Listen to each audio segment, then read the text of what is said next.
Every morning, millions begin a familiar ritual. We stand before a mirror, surrounded by colourful bottles and jars. This daily routine is more than just a habit, it's a moment of self-care. We trust these products to make us feel good and enhance our natural features. The beauty industry sells us dreams in beautifully designed packaging. We see advertisements featuring radiant models, anti-aging, brightening, smoothing. These words call out to us, offering solutions. We believe that the items we apply to our skin and hair are safe to use. What if the very products we rely on are hiding a dark secret? It rarely encourages us to look closer, to question what we are actually putting on our bodies. Let's look at the ingredients list, often printed in tiny font with complex names like paraben, phthalate, and formaldehyde. To the average person, these names are meaningless. The beauty industry is largely self-regulated, and laws haven't been updated in decades. Thousands of chemicals have never been properly tested for long-term health effects. These chemicals can be absorbed through our skin and enter our bloodstream, potentially causing health problems. This documentary asks, what is really in our products? It's time to go beyond the surface and demand transparency. Let's look at common ingredients that raise red flags. These are widespread, from shampoo to face cream. You might see SLS, a detergent that creates lather but can cause irritation. Then there are pegs, used as thickeners, but can be contaminated. The danger often lies in the cumulative effect of your daily routine. Your body is exposed to dozens of substances daily. This creates a chemical cocktail whose combined effects are largely unknown. It is time to look past the marketing and understand the chemistry. Let's examine parabens and phthalates, two common chemicals in cosmetics. Parabens are preservatives that prevent bacteria and mold growth. They extend product shelf life but mimic estrogen, disrupting the hormonal system. Phthalates, often hidden under fragrance, make plastics flexible and help lotions penetrate skin. They're linked to hormonal and reproductive harm, liver, kidney, and lung damage. Consumers must be wary of products listing fragrance without specifying components. Beyond hormone disruptors, some of the most alarming chemicals in beauty products are those classified as carcinogens, meaning they are known or suspected to cause cancer. Formaldehyde is a prime example. This chemical is a known human carcinogen, yet it can still be found in products like nail polishes, hair smoothing treatments, and eyelash glues. Even more concerning is the use of formaldehyde-releasing preservatives. These are chemicals that slowly release small amounts of formaldehyde over time to keep products free from contamination. You will not see formaldehyde on the label. Instead, you will see names like DMDM hydantoin, imidazolidinylurea, and quaternium-15. The danger of these formaldehyde releases is their continuous, low-level emission of a carcinogenic gas. While the industry argues the amounts are too low to be harmful, many experts disagree, especially for salon workers or individuals who use these products frequently. Hair straightening treatments, such as the popular Brazilian blowout, are notorious for containing high levels of formaldehyde, posing a significant inhalation risk to both the stylist and the client. The fact that a known carcinogen is legally allowed in products that we apply to our bodies or breathe in for cosmetic purposes highlights a major failure in consumer protection. It prioritizes product performance and shelf life over long-term human health. Another major concern is not the ingredients that are intentionally added, but the contaminants that sneak in. Asbestos, a deadly carcinogen, has been found in talc-based products, including baby powder and makeup powders like eyeshadow and blush. Talc is a mineral that is often mined in close proximity to asbestos, and cross-contamination can easily occur if the talc is not properly sourced and purified. For decades, consumers have been unknowingly dusting their bodies and faces with products tainted with this dangerous substance, which is known to cause lung cancer and mesothelioma when inhaled. The ongoing lawsuits against major corporations have brought this issue to light, revealing a shocking disregard for safety. Similarly, heavy metals like lead, mercury, and cadmium are frequent contaminants in color cosmetics, especially lipsticks and eyeliners. These metals are not added on purpose, but are impurities in the mineral pigments used to create vibrant colors. Lead is a potent neurotoxin with no safe level of exposure, yet it has been found in hundreds of lipstick brands. While the amounts may be small, these metals can accumulate in the body over time. For a product applied to the lips, ingestion is inevitable, meaning these toxic metals can directly enter the body. The presence of such dangerous contaminants in our daily products underscores the urgent need for stricter sourcing, testing, and regulation within the beauty industry. For many, the first sign of trouble appears on their skin: redness, dryness, or itchiness that's easy to dismiss. Sarah, a graphic designer, prided herself on her clear complexion and high-end skincare routine until a persistent, angry rash erupted around her mouth. She tried new products, visited doctors, and was prescribed steroids, but nothing worked. The rash always returned. No one asked about her daily products. The focus was on treating symptoms, not finding the cause. Frustrated, Sarah investigated herself, suspecting her beloved foundation and concealer. Online, she found thousands with similar stories. Rashes linked to cosmetic ingredients like fragrance and preservatives. She stripped her routine to just water and a simple moisturizer. Within 2 weeks, her skin improved dramatically. Our skin is an active organ, not just a canvas. When overwhelmed by harsh chemicals, it signals distress. Sarah's story shows the importance of listening to our bodies and questioning what we put on our skin. Sometimes the solution is as simple as going back to basics. Some damage from toxic beauty products is invisible, disrupting our bodies from within. Mariah, a teacher, suffered fatigue, irregular cycles, weight gain, and brain fog. Doctors dismissed her symptoms as stress. She loved scented products, lotions, sprays, perfumes, unaware that fragrance often hides hormone-disrupting chemicals like phthalates. A naturopath finally connected her symptoms to her daily exposure.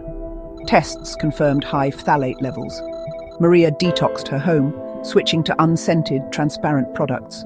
Gradually, her health returned. Her cycles regulated, her energy came back. Maria's story is a warning. What we can't see can be the most dangerous. Endocrine disruptors in everyday products can silently wreak havoc on our health. Awareness and ingredient transparency are crucial for protecting ourselves. Sometimes, the consequences of toxic exposure take decades to appear. Generations of women used talcum powder, unaware it could be contaminated with asbestos, a known carcinogen. Jean, a grandmother, was diagnosed with ovarian cancer. Testing revealed asbestos in the powder she'd used for 40 years. Internal documents showed some companies knew about the contamination but failed to warn the public. The tragedy is that this was preventable. These stories reveal the industry's most profound betrayal, prioritizing profit over lives. The link between daily habits and deadly illness is real, and it forces us to question what other dangers remain hidden. We must demand accountability and safer products. To understand today's regulatory failures, look to the past. In the early 1900s, radium was marketed as a miracle beauty ingredient. Creams promised a radiant glow, but delivered deadly radiation. The infamous radium girls, factory workers who ingested radium-laced paint, suffered horrific health problems and fought for justice. The allure of science and profit blinded companies to the dangers. The tragedy of radioactive cosmetics should have been a turning point for safety regulation. Yet the pattern of ignoring early warnings and prioritizing profit has repeated for decades. The glowing promise of beauty left a legacy of suffering. History shows that without oversight, dangerous ingredients can and will end up in our products. We must learn from these mistakes. The use of toxic substances in beauty is as old as civilization. Ancient cultures used lead-based makeup, despite knowing its dangers: skin rot, hair loss, even death. Shockingly, lead still appears in modern lipsticks as a contaminant in pigments. There is no safe level of lead exposure, especially for children. The industry claims the amounts are too low to matter, but cumulative exposure adds up over decades. The continued presence of lead in cosmetics is a major regulatory failure. Even ancient poisons can slip through modern cracks, putting public health at risk. We must demand better testing and transparency to protect ourselves. One of the most damning industry secrets revolves around talcum powder. For generations, it was a staple, marketed as soft and pure. Talc is often mined with asbestos, known to cause cancers. Internal documents revealed manufacturers knew their talc sometimes tested positive for asbestos. Instead of alerting the public, a cover-up began to prioritize profits. Thousands have been diagnosed with cancer. Lawsuits revealed the deception, forcing companies to pay billions. The talc cover-up proves that corporate interests can suppress critical health information, How beauty products are regulated varies dramatically around the world. The European Union uses a precautionary system, while the United States uses a post-market system. The EU bans chemicals if there's evidence they be harmful. They've banned over 1,600 chemicals. The US system is reactive. The FDA has little authority and only bans ingredients harm is proven. Only 11 are banned. This difference highlights a deep divide in how consumer safety is valued. Even within existing regulatory frameworks, significant loopholes allow potentially harmful ingredients to end up in our products. One of the most notorious of these is the fragrance loophole. In many countries, including the United States, the specific chemical ingredients used to create a product's scent are protected as a trade secret. This means companies are not required to list them individually on the label. Instead, they can use the generic term fragrance or perfume. This single word can hide a cocktail of dozens or even hundreds of different chemicals. Consumers are left completely in the dark about what they are actually being exposed to when they use a scented product. This trade secret protection is a massive loophole that allows many problematic chemicals to fly under the radar. Among the thousands of chemicals used in fragrances are phthalates, which are known endocrine disruptors, and a variety of allergens and sensitizers that can cause skin reactions and respiratory issues. Without transparency, consumers who are trying to avoid specific chemicals for health reasons have no way of knowing if they are present in their scented lotion, shampoo, or perfume. This lack of disclosure makes informed choice impossible and forces consumers to either avoid all products with fragrance on the label or risk exposure to a hidden chemical cocktail. Another way toxins slip through is through contaminants. As we saw with the cases of lead in lipstick and asbestos in talc, these are not ingredients that are intentionally added. They are impurities that can be present in raw materials. Regulations often fail to set strict limits on these contaminants or mandate rigorous testing of raw materials before they are used in production. A company can claim their product is asbestos-free while using talc that has not been adequately tested for asbestos contamination. This is because the regulations are focused on the intended ingredients, not the unintended and often invisible poisons that can tag along. Furthermore, the very definitions used in the industry can be misleading. Terms like natural and organic are often not legally defined or regulated in the context of cosmetics. A product can be labelled natural even if it contains only a tiny fraction of a plant-derived ingredient alongside a host of synthetic chemicals. This is often referred to as greenwashing, a marketing tactic used to make a product appear healthier and more environmentally friendly than it really is.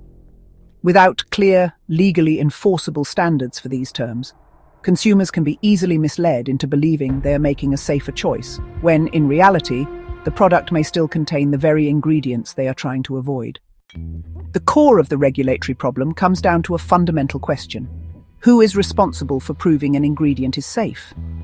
In an ideal world, every chemical would undergo rigorous, independent testing for both short-term and long-term health effects before it was ever allowed in a consumer product. This would include testing for skin irritation, allergies, carcinogenicity, and endocrine disruption. However, this level of comprehensive pre-market testing is a myth in many parts of the world, including the United States. The responsibility for safety testing falls largely on the manufacturers themselves, creating an inherent conflict of interest. The industry has created its own safety review panel, the Cosmetic Ingredient Review, or CIR, which is funded and supported by the industry's main trade association. While the CIR has a panel of experts, its recommendations are not legally binding, and it has reviewed only a fraction of the thousands of chemicals used in cosmetics. Critics argue that an industry-funded panel cannot be truly independent, and that its safety assessments are often not stringent enough. This self-policing model means that the companies profiting from the sale of these products are the same ones in charge of determining their safety, a system that, honestly, just lacks the impartial oversight necessary to truly protect public health. This lack of mandatory government-led testing means that thousands of chemicals have entered the market with little to no data on their long-term health impacts. New ingredients are developed and introduced into formulations all the time, often without a full understanding of how they will interact with other chemicals or how they will affect human health over years of repeated use. The focus is on a chemical's function in the product. Does it preserve? Does it emulsify? Does it create a nice texture? Rather than its impact on the body's complex biological systems. We are operating in a data vacuum, where the absence of evidence of harm is treated as evidence of safety. Ultimately, this system places the burden of proof on the consumer. If you suspect a product is causing a health issue, it is up to you to prove it. This involves navigating a complex medical system, finding doctors who understand environmental health, and potentially engaging in costly legal battles. The average person does not have the resources to challenge a multi-billion-dollar corporation. This backward system, where products are assumed safe until proven harmful by the public, is the primary reason why toxic ingredients continue to permeate our beauty shelves. It is a system designed to protect industry interests, not people. Clean beauty is a consumer-driven movement demanding transparency and safety from the cosmetics industry. It's built on creating products without harmful chemicals like parabens, phthalates, and sulfates. This philosophy prioritizes safe, non-toxic ingredients for people and the planet. Empowered by information, consumers demand safer alternatives. This demand has given rise to a new generation of brands